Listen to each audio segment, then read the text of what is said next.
will we be able to recognize people we knew throughout our lives didn't make it to heaven?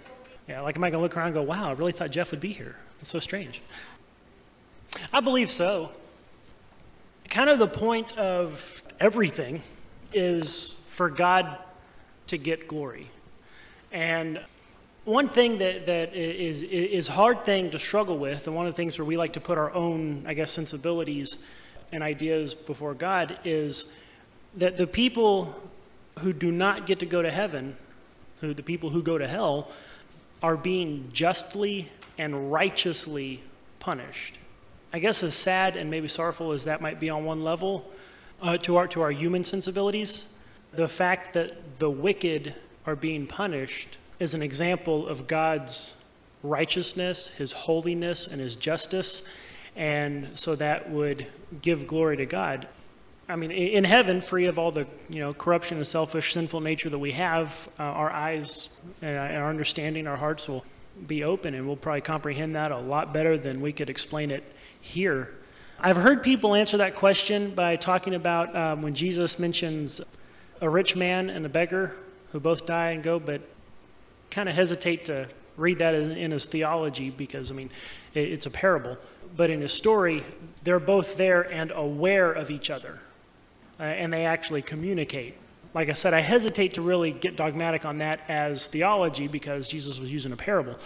But I don't think that we're just going to forget about them, that friends who are not there, we're just going to be like, that they're just removed from our memory. I think we'll be aware that they're not there, but we'll also be aware of why they're not there and how that does kind of show God's righteousness and justice.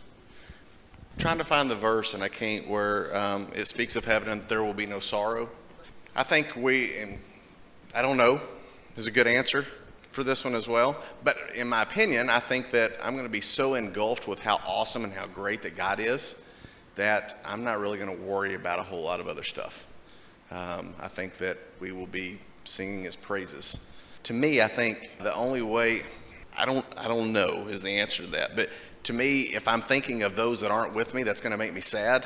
And I don't think that my mind can grasp the answer.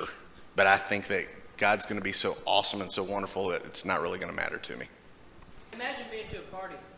The most amazing, coolest party you've ever been to. And then, you got invited there. You ended up there. You're excited to be there. And then, but your enjoyment of the party is kind of hampered because you're thinking of so-and-so who's not there.